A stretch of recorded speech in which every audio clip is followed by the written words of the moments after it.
No. No, and the answer is no. I will elaborate in this video, but if you clicked on the title because of the clickbait, there's your answer. What is up, guys? Welcome back to my channel. In today's video, I want to answer the question, should you be a contributor on Shutterstock? And more specifically, I'm going to talk a little bit about my experiences on Shutterstock as a creator. I'm going to talk about things that tend to sell better than other things on Shutterstock, things I've had success with. I'm going to rant a little bit about how bad the Shutterstock algorithm is. You'll know what I mean when I come to it, and just generally give you my opinion on the whole thing. So if that sounds interesting, stay tuned for that. Okay. So I have 441 images in my portfolio, and I have been selling on Shutterstock since 2019.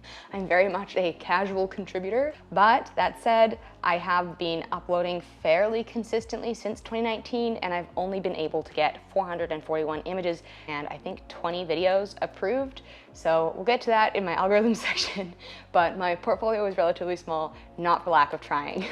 Okay, so first of all, why I do upload to Shutterstock is because it allows you to batch upload, so you can get like, I don't know, 16 photos of the same thing from different angles and different perspectives, and then you can use the same tags for all of them, and you can upload them all at once instead of like tagging each individual photo with the same tags, which was my experience with Adobe Stock and is mind-numbing, because if you're uploading like 100 images, tagging 100 images, like just imagine making 100 Instagram posts in a row. Like it's way too much time. It's so not worth it. So being able to batch upload is a really, really, really beneficial thing. So despite the unfair pricing structure and the annoying as hell algorithm, that is why I'm on Shutterstock, and I still continue to put effort into it, albeit small effort. Okay, so there's my disclaimer. Let's do like a little intro to my experience with Shutterstock.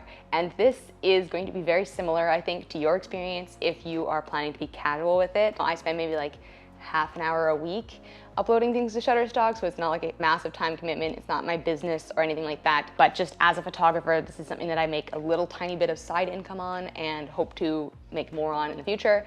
So as a photographer, it's something that you also can make a passive stream of income on. So I started in 2019, and I was inspired to start by fellow YouTuber Nicole Glass. If you don't know her, go check her out. She's got really in-depth videos about selling stock photography on a bunch of different stock websites, including Shutterstock, but also Adobe Stock and iStock and all these other ones. So I listened to a bunch of her videos and I was like, okay, I'm gonna do it. I'm gonna be a stock photography tycoon. You watch. And then I have a friend who's a graphic designer, and she uses stock assets a lot. And so I asked her, like, what kinds of things do you buy? What should I be photographing? And she said textures and objects at different angles. So, you know, you have a faucet from head on, faucet from 45, faucet from other 45, that kind of stuff, just random objects. So I went out on a few photography walks and I took all of these photos, texture photos, and these actually do sell fairly well. Particularly this one, I think, is one of my best-selling photos. I don't know why. I also took these pictures of oil stains in a parking lot that have sold quite well. Not sure why. This is like the most accessible image on the planet. You can go out to any parking lot and take this picture, but whatever, it sold a bunch. That's cool. So textures, objects. More recently, I learned about the difference between commercial and editorial categories, and that really expanded the scope of what I was able to upload. So, commercial versus editorial. So commercial is licensing used for things that are used explicitly in advertisements. So, you know, you see like a poster of Aquaman with a shark in it. That shark has a commercial license, so it can be used in that poster. Editorial images are things that are used more to accompany news and articles and blogs and things like that. It's not explicitly being used by a corporation to influence you to buy a product. And the restrictions on things that are allowable to be uploaded to editorial categories are a lot less stringent than the restrictions on commercial categories, because commercial categories cannot have anything branded or designed, or any people who haven't signed a model release. So any pictures of crowds, can't do it. Any pictures of specific buildings, you can't do it because the architect has some claim to that image. So that really, really, really restricts what you're able to upload. And that was part of the reason why a lot of my images were getting declined. Not the whole reason. But once you start uploading to editorial, you could straight up like take a picture of a branded package of cereal and upload that to an editorial category, and it would be allowed, even though it's got conspicuous branding in it. So started uploading to editorial, and that's where you can upload things like protest photography, so pictures of signs, pictures of crowds. I've done a lot of that. I'm very careful with how I upload protest photography, well, for some protests. So for this Truth and Reconciliation March, I only uploaded photos that were like wide shots of crowds or people wearing masks, really unidentifiable stuff. I don't really want anybody in the image being identifiably at that. But for anti-vax protests, I mean, nobody's in masks, so it's not really my fault that you can see their faces, is it? But honestly, the anti-vax protests that I've been photographing have been the most lucrative photos on my Shutterstock, which is, I guess, the way that I'm coping with year 3, making a little tiny bit of money off of images of dickheads. So other things that I was able to upload into the editorial category include photos of buildings in small towns. I went on this road trip through interior BC and took a bunch of pictures of different small towns and their landmarks, tagged a bunch of those. I feel like that is a good idea just to keep in mind if you're in a place that is maybe less tread by commercial photographers. Took a bunch of photos on Red Mountain, which is the ski resort in Rossland. It's really beautiful, and I tagged them Red Mountain. I'm sure there's not very many people who are up there taking photos from the peak and then uploading them to Shutterstock. When it snowed a whole bunch in like December and January this year, I went out and took a bunch of pictures of Vancouver blanketed in snow, uploaded a ton of those. That's just like a very, very brief overview of the kinds of things that do tend to sell well for me. I've got textures and objects in the commercial category, and then I've got kind of protest imagery and specific landmarks in the editorial category. I think that those are good general rules for you as well if you're looking to get started on Shutterstock, which you can do if you want. But I'm about to talk about pricing, and it might piss you off a little bit because it pisses me off a little bit. Okay, let's talk about money. Shutterstock rips off its contributors by a lot. So with the standard monthly license, you pay $30 a month and you get 10 images. So that's like $3 an image, right? So what do you think the contributors are getting paid per image? Do you think it's $3? No, it's not. It's 10 cents. I basically get only 10 cents per image. That said, sometimes they sell for more at random, and I believe that this depends on what the buyer's license is like. If the buyer is just buying a one-off image and they don't have a subscription to Shutterstock at all, then the contributor will make quite a bit more money. For example, this picture at the top of Red Mountain sold for like $7 one time. The more often an image sells, the higher the percentage the contributor earns. So if you have an image that sells consistently, you will get more money out of each sale. So this ends at the start of the calendar year. So January 1st, all of your sales are reset back to 0. You're making 10 cents an image again. And then throughout that year, they will increase in value as they are sold, which is pretty stupid. But it does mean that this time of year, like January, February, is the perfect time to start selling on Shutterstock. That gives you like a longer kind of run time for that higher sale price to start racking up.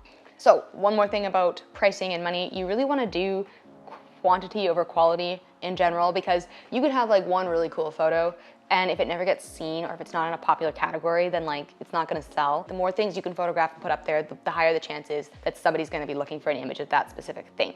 Okay, so my portfolio, again, is only 441 images, and I have probably uploaded around 1,000 images to Shutterstock, maybe more. So why is it that my portfolio is so small even though I've uploaded so many images? Let's talk about the algorithm. What I mean when I say the algorithm is when you submit a bunch of photos, they are algorithmically sorted and approved or declined. So at first, a bunch of my photos were getting declined because they were in the commercial category and they had something conspicuously designed. That was my bad. Uploading into the editorial category, my photos get declined because areas are out of focus. So the algorithm will look at an image like this one and see that there's parts of it that are blurry, i.e. the background, and it will decline the image based on that, which is really dumb, because if you want to take a good photo of something, you want the background to be out of focus. You're taking a photo of the subject. If the background is in focus, then the photo is bad. It's noisy, it's complicated, there's too much going on. Having the background be blurred out is almost like the first thing you learn as a photographer if you want to draw attention to the subject. And having all photos that have any blurry part be declined is incredibly frustrating, because sometimes I take a nice photo, I'm like, this is a really good one, I'll put this up, and I don't even think about the fact that parts of it are out of focus, because like my human brain doesn't see the out of focus parts as a flaw, but the algorithm brain does see them as a flaw. Sometimes I'll upload things and they will have parts out of focus and they will get approved. Very rarely. I don't understand why this is. There's just no consistency whatsoever, but that's not the only thing. The other thing that is extremely frustrating is that it declines film grain. So any photo taken on film, it will decline. So if you are a magazine and you're writing an article on Kodak Gold 200 film, you will not be able to buy a photo on Shutterstock that was taken with Kodak Gold 200 film. That is extremely frustrating. It's extremely frustrating. It's not because I'm missing out on any large amount of income. I would be missing out on like at most 20 cents if one of my photos got accepted. The fact that film as an entire medium is just banned from Shutterstock like makes me mad. So these two things together actually make it so that photos that I take on my phone are way more likely to get accepted than photos that I take on my camera, because my camera has a lens which will cause aspects of the photo that aren't in focus to be blurred out, which is great for every application except for Shutterstock apparently. So that's why there's a bunch of bad photos on my Shutterstock contributor account, is because they're taken on my phone. And I've uploaded a ton of really good photos. I've uploaded a ton of my street photography kind of stuff. I've uploaded a ton of pictures of buildings and lights and shadows and really beautiful images that I really love that don't get accepted because parts of them are out of focus or they were taken on film. I will have a batch of 200 photos, and of those 200, maybe 140 of them will get declined. So why should you maybe not bother with Shutterstock? Well, the pricing is extremely unfair. You don't actually make a lot of money on it. Oh, I didn't even mention how much money I've made on it, but here's my earnings summary. So I've made $34 and something, maybe $35 at the time that this video is being posted, but that's since 2019. That's all of the money that I've ever made. And that includes the one photo that sold for $7. So I'm not like raking it in, right? I get maybe 5 or 6 downloads per month. That's about 50 or 60 cents per month off of this. So any like YouTuber who's like hyping it up for you, being like, this is gonna be your passive income source of 2022, like they're wrong. It's probably not. You have to put an enormous amount of time and effort into uploading a sizable catalog, because again, it is not just about having a bunch of images uploaded, it's about having at least 60% of your images declined, and then all of that frustration of getting all these things declined and doing all that work goes into getting like 10 cents a day. So, I mean, do it if you want. It is a passive income stream. It's something you can peck at over time. That's what I've been doing, is just, uploading here and there when I feel like it. Sometimes I get into a kick, sometimes I don't. Throwing some random stuff at it, seeing what sticks. But yeah, I mean, you're welcome to do it. I've just given you some pointers. Didn't even talk about tags, but go check out Nicole's class if you're interested in learning more about like the nitty gritty of how to actually make a little bit of money on it. Yeah, well, that's everything that I had to say today. Thank you guys so much for watching. Good luck if you do decide to become a Shutterstock contributor. I don't know why you would, but you can. I do, because I'm a sucker, I guess. So if you're also a sucker, go do it. But thank you guys so much for watching. I appreciate it. If you like this video, leave a like, leave a comment, letting me know your experiences with Shutterstock, or if there's a better stock website that I should be checking out that does batch uploading. That'd be sweet. Let me know down in the comments. And I will see you guys next Monday for a fresh video. I think next Monday's is gonna be kind of short. In the meantime, stay sharp and don't forget to keep shooting. Bye guys.